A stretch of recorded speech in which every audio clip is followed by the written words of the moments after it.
ओम नारायण नारायण नारायण नारायण। दोस्तों, अभी हम रिव्यू करने वाले हैं कुरुति इस फिल्म का। कुरुति का अर्थ होता है होली सेक्रीफाइस या किसी रिलीजियस कार्य के लिए किया गया वध। ये एक 2021 की मलयालम एक्शन थ्रिलर फिल्म है जिसे करीब 9 दिन पहले 11 अगस्त को अमेजॉन प्राइम वीडियोस पर रिलीज़ किया गया था। फिल्म कुल मिलाकर केवल 2 घंटे की है और इसकी मूल भाषा मलयालम में इंग्लिश सबटाइटल्स के साथ में ये प्राइम वीडियोस पर अवेलेबल है। फिल्म में मुख्य भूमिका में है पृथ्वीराज, जिनके पृथ्वीराज प्रोडक्शंस ने ही इस फिल्म को प्रोड्यूस किया है। इसके डायरेक्टर है मनु वारियर और इसके लेखक है अनीश बल्ल्याळ। रिलीजन के कारण लोगों के अंदर कैसे कट्टरता बढ़ती जा रही है, रिलीजियस फैनेटिसिज्म, और लोगों के अंदर कैसे भेदभाव, कट्टरता, द्वेष, एक दूसरे के प्रति नफरत कैसे बढ़ते जा रहा है रिलीजन के कारण, इस पर इस फिल्म के मेकर्स ने अपना दृष्टिकोण, अपना पॉइंट ऑफ व्यू फिल्म के माध्यम से रखने का प्रयास किया है।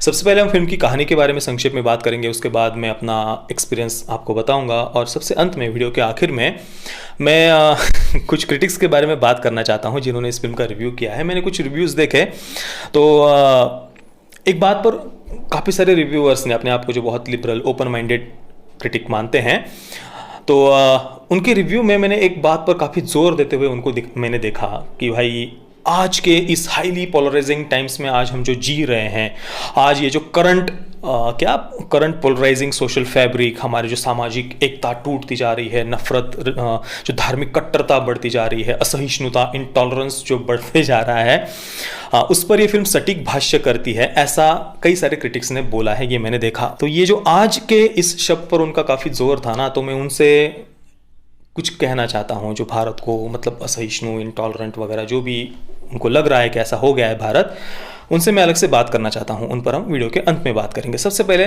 फिल्म की कहानी के बारे में चर्चा करते हैं। कहानी का मुख्य पात्र है इब्राहिम, जो ऊंचे पर्वत पर एकांत में अपने छोटे भाई रसूल और पिता मूसा के साथ में रहता है। वहां पर कुछ ही समय पहले हुए भूस्खलन में इब्राहिम ने अपनी पत्नी और बेटी को खोया था और उनके निधन को वो अभी तक भुलाने का प्रयास कर रहा है। इब्राहिम के ही पड़ोस में एक सुमती नाम की हिंदू युवती रहती है। इब्राहिम उसे पसंद करता है, सुमती भी इब्राहिम को पसंद करती है और सुमती इब्राहिम के साथ में शादी करना चाहती है। एक सीन में सुमती इब्राहिम से यहाँ तक कहती है कि मुझे मुस्लिम के सामने 2 लाइन कलमा पढ़ने में भी कोई समस्या नहीं है, जब तक मुझे अपने कमरे में देवी माँ की पूजा करने को मिलेगी। तो इस प्रकार से इब्राहिम और सुमती दोनों ही एक दूसरे के साथ में प्रेम करते हैं और सुमती अपने भाई प्रेमन के साथ में रहती है। प्रेमन ने भी अपनी पत्नी को कुछ समय पहले वह भूस्खलन में ही खोया है। इब्राहिम का जो छोटा भाई है रसूल, वो आतंकियों के संपर्क में आया है। एक करीम नाम का व्यक्ति है जो रसूल को देश में मुस्लिम समुदाय पर कैसे अत्याचार हो रहा है, देश में असहिष्णुता कैसे बढ़ रही है, ऐसी बातें बताकर आतंक के मार्ग पर ले जाने का प्रयास कर रहा है। इब्राहिम के पिता भी काफ़ी वृद्ध हो गए हैं, घर में ही रहते हैं, पर युवावस्था में वो वहाँ के जमींदार के ड्राइवर थे और उस जमींदार के लिए उन्होंने कई सारे इलीगल काम किए हुए थे, जैसे कि चंदन की तस्करी करना, लाशें दफनाना आदि आदि।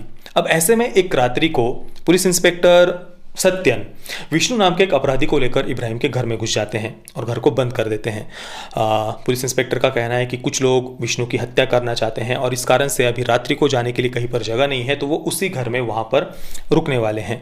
अब ये जो विष्णु है, उस पर एक निर्दोष मुस्लिम व्यक्ति की हत्या का आरोप लगा हुआ है, जिसकी पिछले 2-3 दिनों से गांव में सभी काफ़ी चर्चा हो रही थी। सब लोग विष्णु को खोजने का प्रयास कर रहे थे और अभी अचानक से ये पुलिस इंस्पेक्टर उसी विष्णु को लेकर इब्राहिम के ही घर में आ गए हैं। गांव में कुछ समय पहले एक हिंदू मंदिर को क्षति पहुंचाई गई थी, डैमेज किया गया था, जिसके बाद में वहाँ के हिंदू समुदाय ने गाँव में बंद रखा था।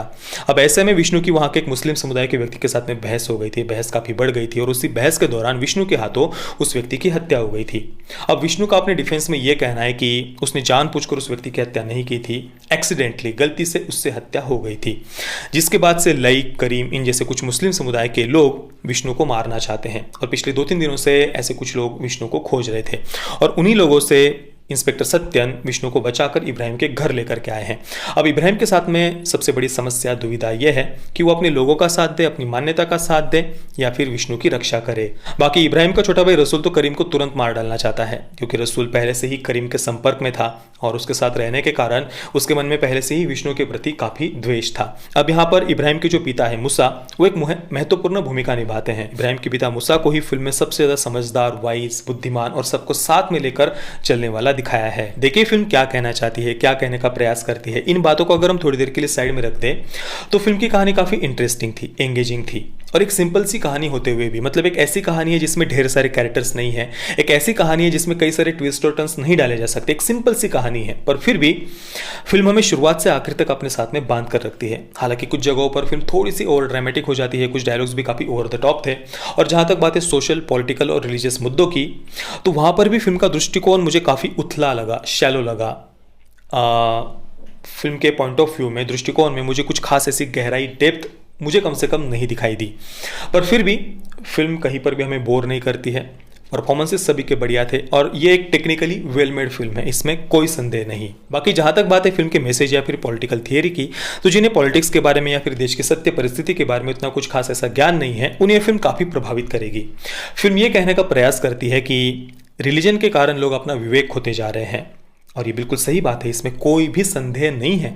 और इसी कारण से हमारी भारत भूमि ने कभी भी किसी रिलीजन की स्थापना ही नहीं की। हमारी भारतीय सनातन वैदिक संस्कृति की किसी ने स्थापना नहीं की है। प्रभु श्री रामचंद्र जी, भगवान श्री कृष्ण भी इसी संस्कृति में आए। हमारी संस्कृति की, सनातन वैदिक हिंदू संस्कृति की किसी ने भी स्थापना नहीं की है। हमारी संस्कृति का कोई एक ऐसा धर्म ग्रंथ नहीं है जिसे हमें फॉलो करना ही करना है, या फिर हमारी संस्कृति में कोई बिलीवर्स या नॉन बिलीवर्स का कंसेप्ट नहीं है।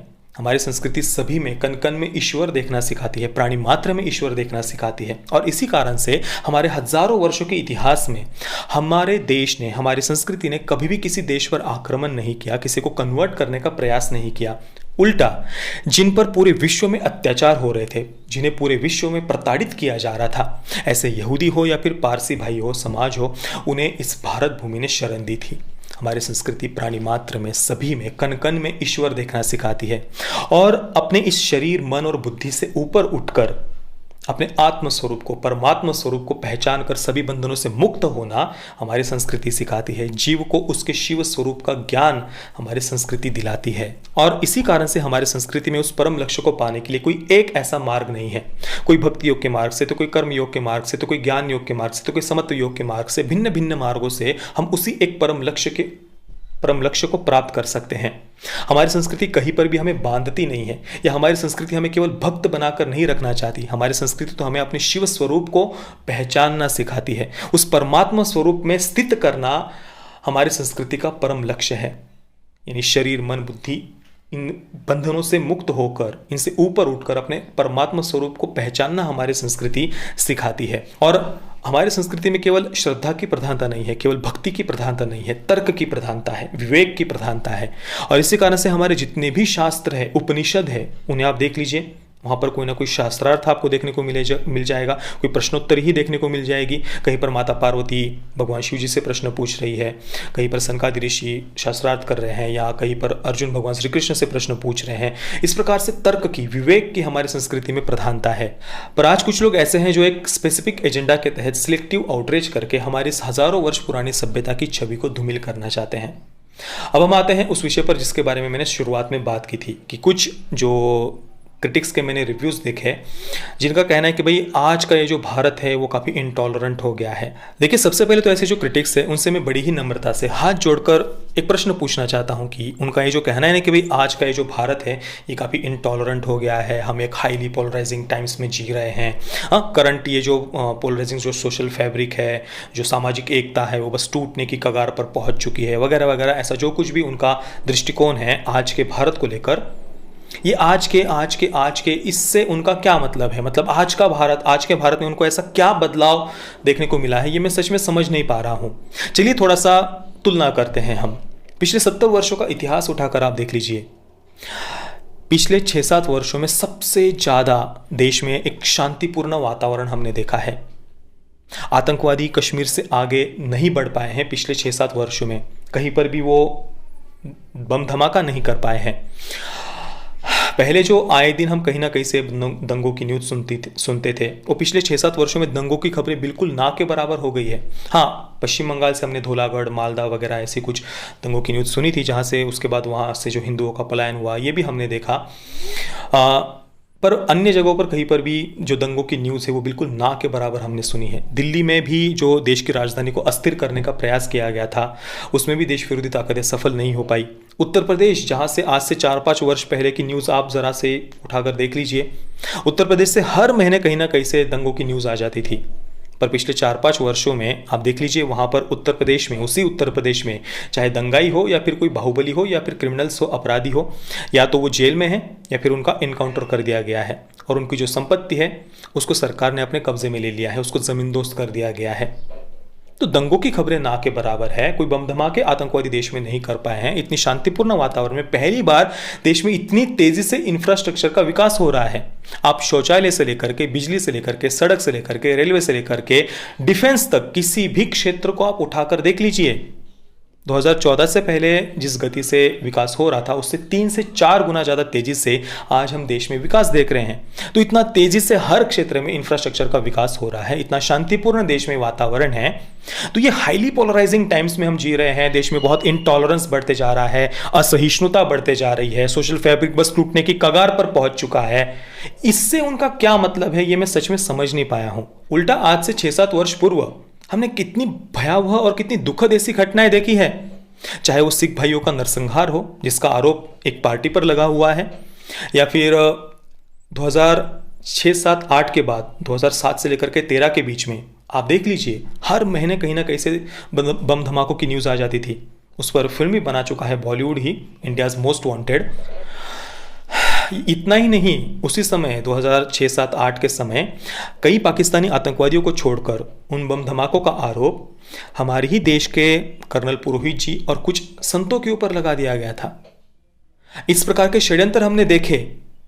तो और आज 2014 के बाद में जब इस प्रकार से कोई बम धमाके, ऐसे कोई षड्यंत्र वगैरह हमने देख रहे हैं, ऐसी भयावह ऐसी घटनाएं हम नहीं देख रहे हैं, तो फिर भी ये हाईली पोलराइजिंग टाइम्स, भारत असहिष्णु होते जा रहा है, या एक प्रकार से देश को कुछ लोग लिंचिस्तान होने का जो सर्टिफिकेट बांटने का प्रयास करते हैं कुछ सिलेक्टिव घटनाओं को लेकर, ये नैरेटिव के पीछे की आखिर मानसिकता क्या है, ये मैं समझना चाहता हूं।